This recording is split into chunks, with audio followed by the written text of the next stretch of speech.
যশোরের মনিরামপুর উপজেলার কুচলিয়া গ্রামের দুঃখ ভয়াবহ জলাবদ্ধতা। দীর্ঘ ৪৪ বছর ধরে এই উপজেলার মানুষ জলাবদ্ধতার ভোগান্তিতে ভুগছেন। পলি জমে নদীগুলোর নাব্যতা হারানোর ফলে বর্ষা মৌসুমে তলিয়ে যায়। বছরের বেশিরভাগ সময় এই এলাকা থেকে পানিবন্দী, ফলে তলিয়ে গেছে এই অঞ্চলের মাছের গেট ও যাতায়াতের পথ। বাধ্য হয়ে নৌকায় চলাচল করতে হয় স্থানীয়দের, কিন্তু কচুরিপানা সেই পথকে দুর্গম করে তোলে। এই সমস্যার সমাধানে ওই গ্রামের বাসিন্দা প্রদীপ বিশ্বাস উদ্ভাবন করেছেন এক যন্ত্র। আমরা জলাবদ্ধ এলাকার লোক হয়ে গেছি, এখন আমাদের বিল খাল নদী নালা সবই শ্যাওলা কচুরিপানায় আটকে গেছে। এখন বিলেও আসা যায় না, খালেও যাওয়া যায় না। এখন এইটা জোন দিয়ে পরিষ্কার করতে গেলে অনেক খরচ হবে, অনেক সময় লাগবে।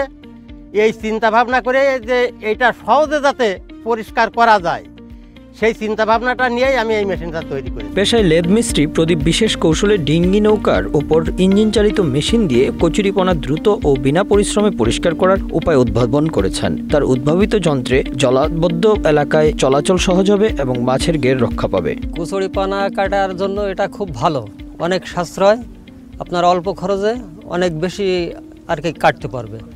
সে তুলনায় অনেক সময়ও বাঁচবে, আপনার দ্রুত পরিষ্কারও করা যাবে। আমার একটি বাংলা আছে 500 বিঘা, সে বাংলায় অনেক কচুরিপানা জমে আছে। আমরা লোক দিয়ে সেই কচুরিপানা পরিষ্কার করতেছি।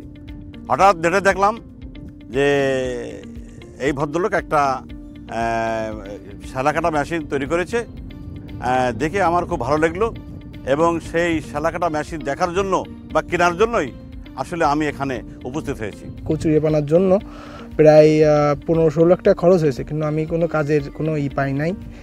তারপর থেকে শুধু এই কচুরিপানার জন্য আমি ঘেরে খাইতে দিতে পারি না মাছের। তারপরে মাছ বড় হচ্ছে না, মাছ ধরা যাচ্ছে না। তারপরে আমার এই দাদু আছে, প্রদীপ দাদু, ইনি থেকে একটা মেশিন তৈরি করে দিয়েছে।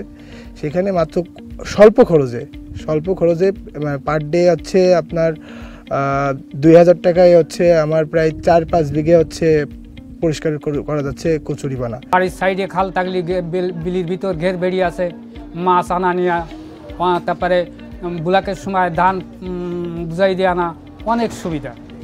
এমনকি ওই পানিতে যে মাছ থাকে, তার বাড়ির সাইডে যে জনগণ থাকে, তারা মারে টেরে খায়, মাছের খরচটা কমাতে পারে। প্রদীপের তৈরি এই মেশিন সাড়া ফেলেছে ব্যাপক। ইতিমধ্যে গোপালগঞ্জের পানি উন্নয়ন বোর্ড তার এই যন্ত্র কিনে নিয়ে গেছে বলে জানিয়েছেন তিনি। এছাড়া দেশের নানা প্রান্ত থেকে মোবাইল ফোনে যন্ত্র ভাড়া দেওয়া ও বিক্রির চাহিদা আসছে তার কাছে।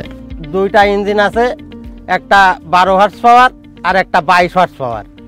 আর এতে ছুরি মানে বেলেট, ওই শ্যাওলা কুচানোর জন্য যে বেলেট এ আছে, মানে 3 সেটে 9 পিস ছুরি আছে। এই মেশিনটা করতে আমার প্রায় 1.5 মাস মতো সময় লেগে গেছে।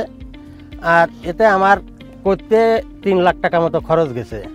এখন সরকার যদি আমাকে একটু সাহায্য সহযোগিতা করে, তাহলে আমি এর থেকে ভালো উন্নত মানের ভালো মেশিন দিতে পারি, তাতে আরও কাজটা বেশি ভালো হবে। এমন জনহিতকর উদ্ভাবন যদি সরকারি বা বেসরকারি পর্যায়ে সহায়তা পায়, তবে এটি ববধ অঞ্চলের মানুষের পানিপথে চলাচলের দীর্ঘদিনের দুর্ভোগ লাঘবে ভূমিকা রাখবে বলে আশা প্রকাশ করেন স্থানীয়রা। Bangla affairs news desk.